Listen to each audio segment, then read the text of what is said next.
It is now my pride and honor to introduce our next speaker, Radhika Kannan, UC Berkeley's most distinguished graduating senior and the winner of the University Medal. Radhika earned the highest distinction in economics and conservation studies and was an award-winning member of the Cal mock trial team.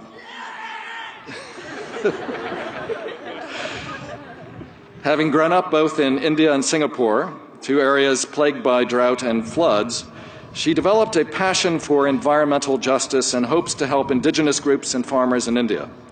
She's headed to the University of Oxford for a master's degree after this graduation. Underneath her academic success is a strong spirit driven by the sudden loss of her mother during her junior year here at Cal. Please join me in welcoming Radhika to the stage as she shares the lessons she learned from her ups and downs as a student here at Cal, but her triumphant survival and success as well. It's my great pleasure to welcome Radhika Kannan.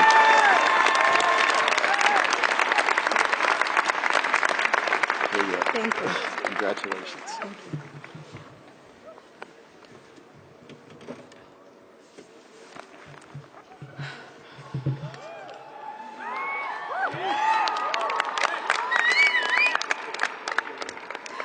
Thank you, Chancellor Dirks. Or since the Chancellor also speaks my mother tongue, Mikka Nandri. Good morning, professors, family, and my friends of the class of 2015. It is an honor to stand before all of you today. When I first came to Cal, like other students, I was driven to excel, to be the best in academics and in all the other activities I was involved in. Like other students, I wanted to fulfill my sense of intellectual curiosity. Cal brings out our competitive side, our independence, and the drive to push our boundaries. As we leave college, those qualities will serve as well. In fact, it's why Cal graduates succeed. And some will say, rule the world. It wasn't until later in my undergraduate career that I realized that happiness comes not just from academic success, but also from letting people into my life and reaching out to build support systems in my community. Feeling at home was not something that I expected when I came to college 8,000 miles away from where I was born and raised. But it happened to me. During the winter of my junior year, my mom died from what started out as the flu. I could not understand how, in a span of 3 days, someone who I had just talked to and who had laughed at my crazy jokes could somehow cease to exist. I learned that as much as I looked for answers for what had happened, some events in life are unpredictable and don't have clear answers. Coming back to college was one of the hardest things I've ever had to do. I felt my mother's passing in the smallest of details, from seeing freshmen moving in and remembering how she had flown in with me to help me do the same, or something as mundane as hearing someone say they needed to call their mom. Among my group of friends, I began to feel like an outsider, someone who was incomplete. And to be honest, there are still times that I feel that way. But I had to accept that this was my new reality. I would not be able to call my mom about my bad days, my good news, or even that econometrics final, which I had studied so hard for, but still felt like I knew nothing.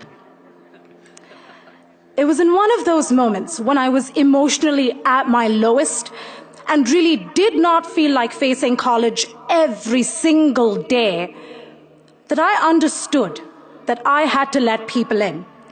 I had been fiercely independent to the point where it was a source of pride for me not to ask for help.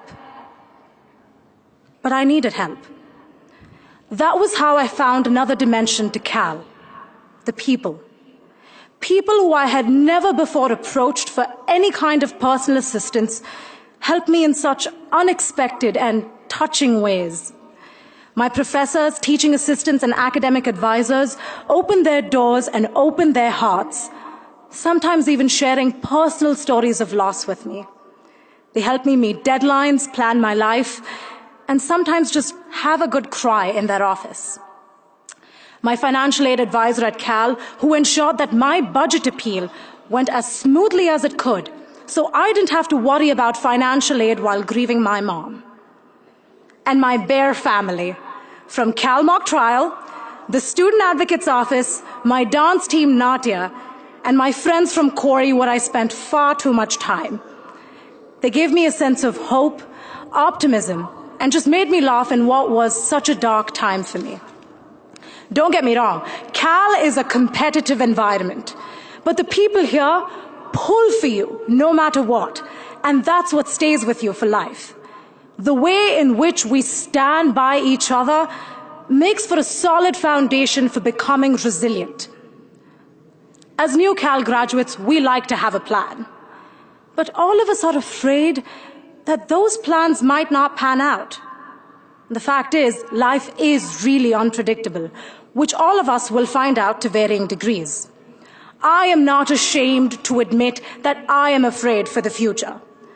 But Cal has taught me how important it is to have people that stand by you when things don't go according to plan, and even when they do.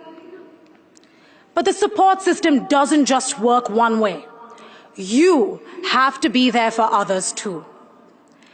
Can we agree that it is important to reach out when you have the power to affect someone else's life?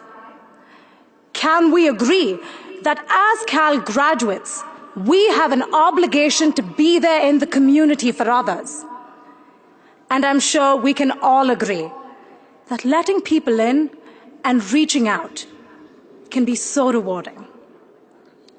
Let's face it, we're going to need all the resilience and all the personal support that we can get. My fellow graduates, we are entering a world that is changing faster than ever, from climate change to population growth, but one that is also improving every day, from electric cars to better energy access. We are the generation that will have to deal with it all. So I leave you with this final thought. I urge you to think about which communities you can let in and which communities you have the power and ability to affect. So thank you for your time. I hope you have a wonderful graduation with your family and friends, and I wish you all the very best for your future. To the class of 2015, go Bears! Go Bears!